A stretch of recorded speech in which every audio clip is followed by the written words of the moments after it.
Om Swastiastu, perkenalkan nama saya Niluh Yuli Chandra Dewi, NIM 1817051164, kelas 5G. Pada kesempatan kali ini, saya akan membahas soal pada bab 3, yaitu tentang laporan keuangan konsolidasi.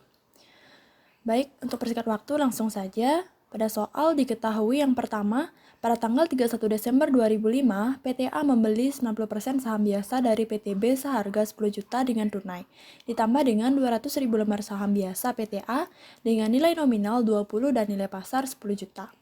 Pada transaksi tersebut, juga terdapat biaya-biaya tambahan yang harus dibayar secara tunai yang terdiri dari biaya pencatatan dan penerbitan saham sebesar 200.000, biaya penggabungan usaha sebesar 400.000. Terdapat pula informasi komparatif nilai buku dan nilai wajar PTA dan PTB sesaat sebelum penggabungan pada tanggal 31 Desember 2005. Jadi, ini merupakan informasi komparatif nilai buku dan nilai wajar PTA dan PTB sesaat sebelum penggabungan pada tanggal 31 Desember 2005. Bisa dilihat, di sini ada akun-akun yang terlibat. Mana pada PTA terdapat nilai buku dan nilai wajar, dan pada PTB juga demikian terdapat nilai buku dan nilai wajar. Diminta yang pertama, buatlah jurnal untuk mencatat penggabungan usaha. Yang kedua, daftar pengalokasian kelebihan biaya investasi terhadap nilai buku yang diperoleh. Yang ketiga, jurnal untuk mengeliminasi saldo investasi dan ekuitas resiprokal, mencatat hak minoritas, dan mencatat kelebihan yang belum diamortisasi. Yang keempat, jurnal untuk mengalokasi kelebihan yang belum diamortisasi pada aktiva dan kewajiban yang diidentifikasi dan pada goodwill. Dan yang terakhir, kertas kerja konsolidasi setelah penggabungan usaha pada 31 Desember 2005. Baik, langsung saja kita ke pembahasan. Yang pertama itu jurnal untuk mencatat penggabungan usaha. Di sini, PTA mencatat penggabungan usahanya sebagai berikut. Ada investasi pada PTB di debit sebesar 20 juta. Saham biasa di kredit sebesar 4 juta. Nah, 4 juta ini didapatkan dari sini. Dari 200.000 lembar saham dikalikan dengan nilai nominalnya itu 20. Hasilnya itu 4 juta. Kemudian tambahan modal disetor di kredit sebesar 6 juta. Nah, 6 juta ini didapatkan dari ini nilai pasar sebesar 10 juta dikurangi dengan saham biasa senilai 4 juta. 10 juta kurang 4 juta maka hasilnya 6 juta. Kemudian kasnya 10 juta. Kasnya 10 juta. Untuk itu investasi pada PTB itu sebesar 20 juta.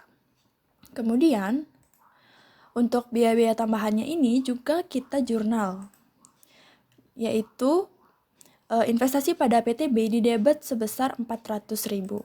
Itu untuk mencatat biaya penggabungan usahanya sebesar 400.000. Kemudian, untuk biaya pencatatan dan penerbitan sahamnya sebesar 200.000, kita masukkan pada tambahan modal disetor di debit sebesar 200.000. Kas di kredit sebesar 600.000.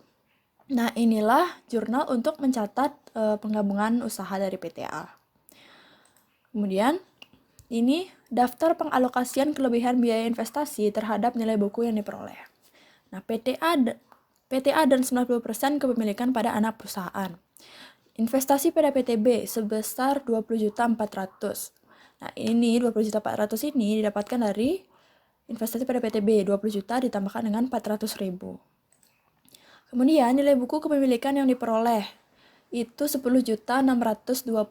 Nah, 10.620 ini didapatkan dari ini persen kepemilikannya itu 90% dikalikan dengan nilai buku dari PTB 11.800. 11.800 ini didapatkan dari ini nilai buku dari PTB. Cara mencarinya itu saham biasa itu ditambahkan dengan tambahan modal store dan juga ditambahkan dengan saldo laba. Ini, maka hasilnya itu 11.800. Itu kita kalikan dengan 90%, hasilnya 10.620.000. Selisihnya itu menjadi total kelebihan biaya terhadap nilai buku yang diperoleh sebesar 9.780.000. Kemudian, alokasi pada aktiva dan kewajiban yang dapat diidentifikasi. Nah, ini akun-akun ini merupakan akun-akun yang memiliki perbedaan antara nilai wajar dan nilai bukunya. Akun-akun ini bisa kita lihat pada informasi komparatif ini. Kita lihat pada PTB, antara nilai buku dan nilai wajar yang memiliki perbedaan. Bisa dilihat ini persediaan memiliki perbedaan, tanah memiliki perbedaan, bangunan, peralatan, dan juga wesel bayar. itu yang akan kita masukkan pada di sini. Nominalnya dimasukkan sesuai dengan informasi komparatif, kemudian dikalikan dengan persen kepemilikan diperoleh, yaitu 90%. Kemudian dijumlah hasilnya untuk persediaan 180.000, tanah 360, bangunan 1.800, untuk peralatan karena dia minus maka menjadi pengurang. Kemudian hasil bayar menjadi pengurang juga 180.000. Total alokasi pada aktiva bersih yang dapat diidentifikasi itu 1.620.000. Kemudian sisa dialokasikan pada goodwill sebesar 8.160.000. Nah, ini 8.160.000 ini didapatkan dari 9.780.000 dikurangi dengan 1.620.000. Kemudian ini dijumlah, maka hasilnya itu 9.780.000 untuk total kelebihan. Mohon maaf, ini salah ketik. Total kelebihan biaya terhadap nilai buku yang diperoleh 9.780.000. Setelah itu barulah kita bisa menjurnal. Jurnal untuk mengeliminasi saldo investasi dan ekuitas resiprokal, mencatat hak minoritas, mencatat kelebihan yang belum diamortisasi. Ini ada kelebihan yang belum diamortisasi sebesar 9.780.000 di debit, itu didapatkan dari sini. Kemudian, terdapat saham biasa nominal 20 dari PTB 8 juta, tambahan modal setor 2 juta, saldo laba PTB 1.800.000. Nah, ketiganya ini bisa kita dapatkan pada informasi komparatif sebelum penggabungan. Ini ya, kita masukkan sesuai dengan informasi komparatifnya. Oke. Kemudian pada kredit itu terdapat investasi pada PTB sebesar 20.400.000. Dapatkan dari sini 20.400.000. Selanjutnya karena diakuisisi sebesar 90%, maka masih terdapat hak minoritas sebesar 10%. Maka 10% ini dikalikan dengan nilai buku dari PTB 11.800.000 dikalikan dengan 10%, hasilnya 1.180.000. Kemudian jurnal untuk mengalokasi kelebihan yang belum diamortisasi pada aktiva dan kewajiban yang dapat diidentifikasi dan pada goodwill. Di sini ada akun-akun persediaan tanah, bangunan, goodwill, peralatan, hasil bayar, dan kelebihan yang belum diamortisasi. Nah, ini akun-akun ini dapatkan dari sini.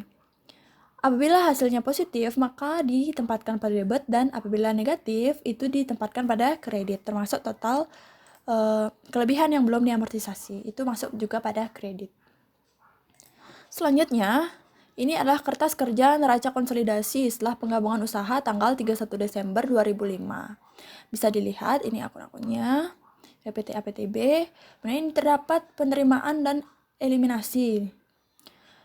Kemudian untuk ini A dan B-nya ini, yang A itu untuk mengeliminasi saldo investasi dan ekuitas yang resiprokal, mencatat hak minoritas dan mencatat kelebihan yang belum diamortisasi. Sedangkan untuk yang B itu mencatat untuk mengalokasikan kelebihan yang belum diamortisasi pada aktiva dan kewajiban yang dapat diidentifikasi dan pada goodwill. Singkatnya, ini untuk yang A, jurnal ini kita masukkan pada yang A, yang ini itu kita masukkan pada yang B. Itu letak-letaknya juga sama, menyesuaikan. Kemudian untuk total aktiva dan total kewajiban dan ekuitasnya itu harus sama. Ini sama-sama 65 juta. Apabila tidak sama, maka kemungkinan terjadi salah hitung atau kesalahan dalam mentransfer pada neraca. Baik, sekian pembahasan yang dapat saya sampaikan. Terima kasih atas perhatiannya. Om Santi Santi Santi Om.